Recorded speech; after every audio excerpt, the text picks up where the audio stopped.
Seja bem-vindo ao canal Futebolaço, eu sou o Dieguinho. Bom, galera, tá entrando no ar aí mais um pós-jogo do Dieguinho. Infelizmente, Vasco da Gama 0, Bahia 1. Vasco perdeu a oportunidade hoje, em caso de vitória e simples, entrar dentro do G4. Vitória por 2 gols, assumir a terceira colocação. E numa goleada contra o Bahia, a partir de 4 gols, assumir a vice-liderança do campeonato. Aconteceu completamente o oposto disso. O Vasco amargou uma derrota dentro de São Januário e com isso inicia a segunda-feira na 9ª colocação. Não sei de cabeça exatamente agora se caiu para 11ª colocação. Enfim, passamos da parte de cima para a parte baixa da tabela. Um aproveitamento aí de pouco menos de 50% dos pontos nessas primeiras 3 rodadas. O início muito bom, vitória contra o Atlético, empate após abrir 2-0 contra o Palmeiras e uma derrota em casa. A gente viu muita era das narrativas, no primeiro momento muito bem, agora vai Libertadores, perde em casa, 4 pontos, e aí? Qual é a narrativa do dia? Vai lutar contra rebaixamento? Enfim, então a gente vive muito essa gangorra de ganhou é bom, perdeu é ruim. Eu procuro fazer um trabalho falando um pouco diferente disso. E é em cima disso que a gente vai falar na nossa análise hoje da derrota do Vasco. Primeiro, eu discordo um pouco da opinião do técnico Maurício Barbieri. Acabamos agora a entrevista coletiva e estamos aqui na sala de imprensa do Vasco da Gama. Barbieri, na visão dele, acha que o Vasco fez um bom jogo. Faltou o capricho de ter aproveitado as oportunidades da primeira etapa. Eu julgo que o Vasco fez 20 minutos muito bons no primeiro tempo, onde o Vasco criou 6 oportunidades muito boas de abrir o placar, não fez, e o Bahia já deu um susto com 2 minutos. O Léo Jardim é importante, que ele consegue tocar na bola do Jacaré e a bola pega na trave. O Vasco não aproveitou as oportunidades. Normalmente quem joga em casa, esses 20 primeiros minutos tentando propor o jogo, amassando o adversário, e naturalmente, talvez quando a intensidade do time foi dada uma baixada, o Bahia foi naturalmente igualando o jogo. E o Vasco, na minha opinião, tem um problema grande no meio de campo. E eu acho que esse problema não é a falta única e exclusivamente do tal meia armador, do tal camisa 10. Porque tem vários times ao redor do mundo que ele joga com 3 volantes por dentro e o time cria bastante. Eu acho que independente de ter o meia ou não, do jeito que o Vasco vem jogando hoje, mesmo se você coloca um meia, eu acho que o Vasco ia incorrer nesse erro várias vezes. Qual é esse erro, Dieguinho? O Vasco começa a sair o jogo com uma certa tranquilidade, o Robson e o Léo tem bom passe, a bola vai nos laterais, hora no Puma, hora no Piton, até chegar no primeiro volante, que muitas das vezes hoje era o Andrei. Daí para frente, uma dificuldade muito grande, os pontas completamente espetados para dar amplitude, o Peck na direita, o Alex Teixeira na esquerda, o Pedro Raul enfiado no meio da zaga, e você tinha muito aberto o Marlon Gomes por um lado e o Jair pelo outro. Então nesse jogo posicional o Vasco tinha dificuldade, porque ele vinha, o Bahia marcava meia pressão, deixava a bola sair com os zagueiros, e o Vasco, quando chegava na parte do grande círculo ali, a dificuldade começava. Por quê? O Vasco não consegue construir essa jogada trocando a bola de pé em pé, passando por todos os setores, defesa, meio campo, até chegar ao ataque. As melhores oportunidades do Vasco, que foram bastante nos 20 primeiros minutos, foram de bolas enfiadas. O Puma Rodrigues faz um lançamento belíssimo para o Teixeira, que ele domina, balança o zagueiro e bate o goleiro, faz uma boa defesa. Tem uma bola roubada do Marlon Gomes bem em cima da zaga ali, o Pedro Raul faz o pivô, eu não lembro agora se foi o Teixeira, exatamente quem, que vem batendo também, levou perigo. Então o Vasco conseguia criar as suas jogadas assim. E o Vasco, o Bahia, muitas das vezes deixava um espaço grande entre o zagueiro e o goleiro, sendo que o Pedro Raul é um jogador com um pouco de dificuldade de mobilidade. O Vasco esticava essas bolas no Pedro Raul, muitas das vezes ele saía na frente do zagueiro, mas não conseguia sustentar na velocidade para dominar, arrastar e finalizar bem. Não é o jogo do Pedro Raul, ele é um centroavante mais pesado. E o Vasco, no segundo tempo, nessa questão de já estar perdendo, mexe, tem que mexer, troca porque está perdendo. Eu acho que o time piorou muito e me irritou muito no segundo tempo. O Vasco virou um bando no meio de campo. Você tinha o Cararbarral e o Rodrigo tentando de alguma forma sair com a bola, e o Vasco com uma linha de 4. O Juan Cruz que entrou ao lado do Pedro Raul dentro da área, os pontas espetadões, o Eric Marcos de um lado, o Luco Orediano do outro, e aí acontecia o quê? O Cararbarral toda hora tentando lançar. Numa noite de estreia infeliz dele, que ele acertou muito pouco do que ele tentou, algumas vezes até com excesso de preciosismo, uns passes de 3 dedos, umas viradas de bola, às vezes meio sem sentido, mas visivelmente esses volantes, quando pegavam a bola, não tinham companhia. E de novo, eu lembrei do jogo do Volta Redonda. Várias vezes no segundo tempo, era o Léo que tentava construir, passando da linha da zaga, chegando na intermediária, deixando até o Vasco um pouco exposto. O seu companheiro de zaga fez uma grande partida, talvez a melhor partida do Robson com a camisa do Vasco. Ele já tinha feito um bom jogo contra o Atlético Mineiro, mas hoje ele foi impecável, ganhou todas as jogadas. Uma vez ou outra que o Léo deu uma titubeada, ele cobriu o Léo, também saía jogando com tranquilidade. Muito bom jogo hoje do Robson.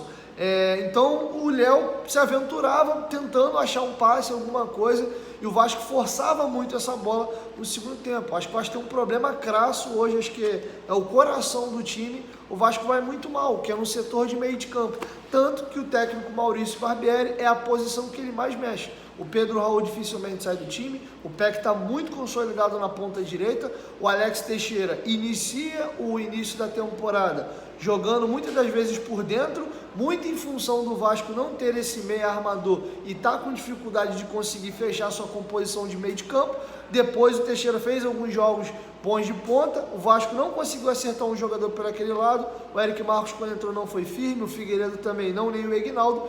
E dentre os jogadores de ataque de perna direita, quem conseguiu jogar melhor até aqui vem fazendo sim uma boa temporada, apesar de, na minha opinião, ter feito um jogo um pouco abaixo hoje, o Alex Teixeira se achou por ali. Mas falando em composição de meio de campo, já jogou Andrei de primeiro, Jair Marlon Gomes de segundo, já jogou Galarza, Rodrigo e Barros, já jogou por dentro também Rodrigo, Jair e o Alex Teixeira como meia armador. Então é a posição que o tempo inteiro o Barbieri vem trocando e não consegue achar. Nos jogos anteriores, pegava times que iriam propor mais o jogo, o Rodrigo foi como esse volante mais posicional e o Andrei e o Jair saindo para o jogo. Hoje foi feita uma leitura de que o Vasco joga em casa, tem que propor o jogo, tira o Rodrigo e põe o Andrei de primeiro homem, e não deu muito certo. Então eu acho que o Vasco vem encontrando muita dificuldade de conseguir acertar esse meio campo, e é de longe o setor que o Vasco tem mais dificuldade.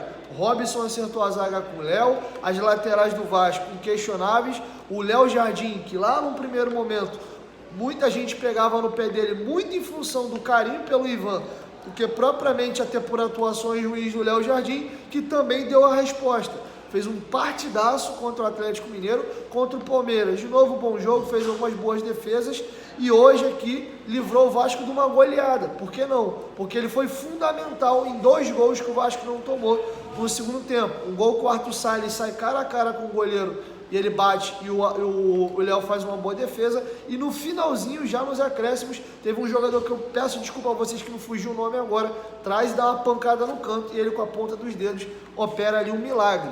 Então esse questionamento acabou. Então existe muito essa questão do tem que contratar um primeiro volante, dentro que tem dentro do elenco, ora joga o Andrei, ora joga o Rodrigo vinha muito bem no estadual, mas não fez um jogo legal contra o Atlético, contra o Palmeiras foi pior ainda, foi um jogo ainda mais abaixo. Hoje ele entrou no segundo tempo, o Barbieri explica aqui na coletiva que a ideia dele ao tirar os volantes, ele precisava de um jogador mais para dar uma segurada ali, ele tentou sair jogando com o Cararbarral e o Andrei já tinha um amarelo, ele estava receoso da expulsão do Andrei, depois do amarelo ele faz 2 faltas duras.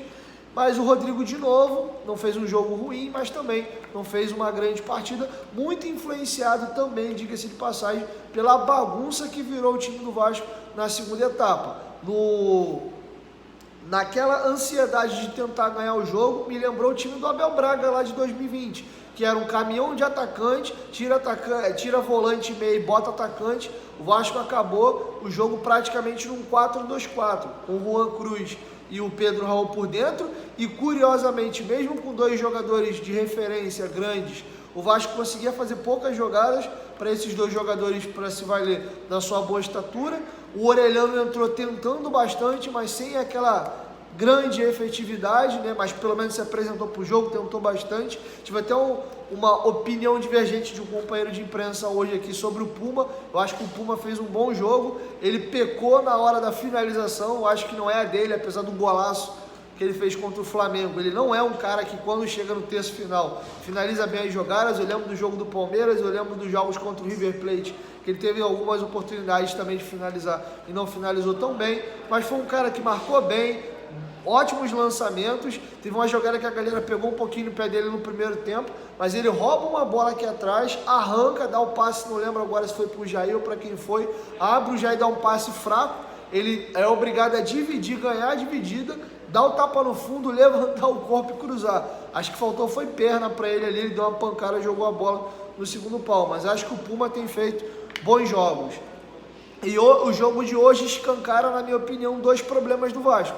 Primeiro, é um time que tem dificuldade quando ele tem que ser o dono do jogo e ele tem que propor o jogo. O Vasco, quando pegou times frágeis do estadual, foi bem, né? Inclusive o treino do ABC, Pedro Raul poderia ter igualado o Edmundo, eu brinco muito com isso, poderia ter feito 6 gols numa partida e perder um caminhão de gols, mas quando pegou times de menor investimento, porém mais qualificados, o Vasco sofreu. Foi um jogo horroroso contra o Volta Redonda, um jogo péssimo contra o ABC na Copa do Brasil, e o Bahia hoje no outro nível, um time bem mais qualificado do que os dois que eu acabei de citar, mas aonde era o Vasco e tinha que propor o jogo, o Vasco teve dificuldade. 20 minutos bons, tendo a bola, tentando, mas muito em espaços também que o Bahia dava, o Vasco estava conectando bem essa bola longa, não conseguiu matar o jogo, o Alex perdeu alguns gols, o Pedro Raul outros, mas tem essa dificuldade de criar. E também, quando as coisas não vêm caminhando bem, ao olhar para o banco de reservas, hoje o Vasco não tem um banco confiável. A exceção do Ivan, que briga com o Léo Jardim na zaga.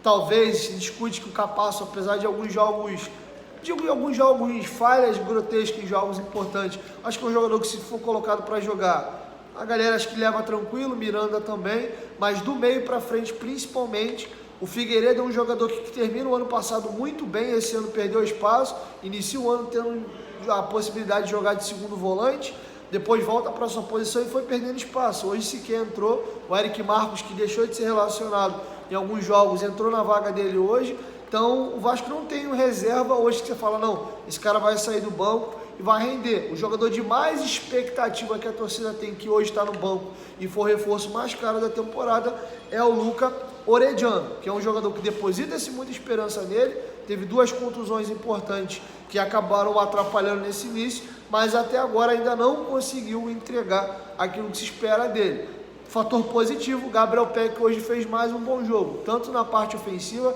era o jogador que conseguia fazer as melhores jogadas do Vasco, e muito importante na parte defensiva também, ao ponto do técnico Maurício Barbieri confirmar que ele só foi substituído porque ele, Gabriel Peck, pediu a sua substituição, porque já estava cansado. E uma coisa, na minha opinião, rara, que eu talvez nunca tenha presenciado em São Januário, foi a torcida do Vasco no primeiro tempo ainda, enquanto a bola rolava, começou a puxar Peck.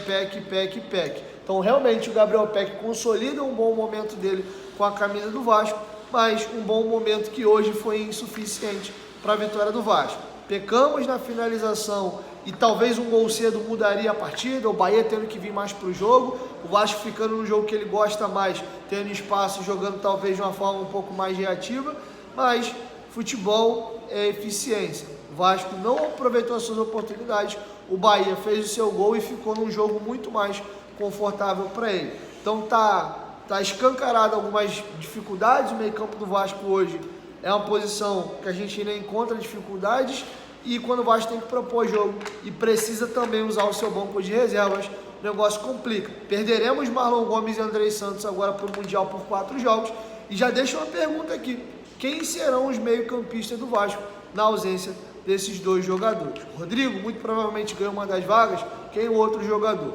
Realmente, a gente está com dificuldade nesse setor do campo. É isso, galera. Infelizmente, uma derrota, e de novo, volto na abertura do nosso pós-jogo. Qual vai ser a narrativa do momento? Falei muitas das vezes para vocês, não é porque foi muito bem contra Palmeiras e Galo que esse time vai para a Libertadores. Eu continuo com o pé no chão com esse elenco até a abertura da janela de julho. o Vasco tem que fazer um campeonato tranquilo, do 6º ao 12º lugar. Posteriormente a isso, dando tudo muito certo, e dependendo dos reforços que chegarem na janela de julho, o Vasco não perdendo nenhum titular importante, aí a gente pode pensar em alguma coisa melhor, ou dizer, somos candidatos a vagas de Libertadores. Por hoje, o Vasco tem que pensar em fazer um campeonato tranquilo e sem sustos. E é isso, 1, 2, 3, futebolaço, tamo junto família, e amanhã eu volto com a nossa primeira edição. Tamo junto.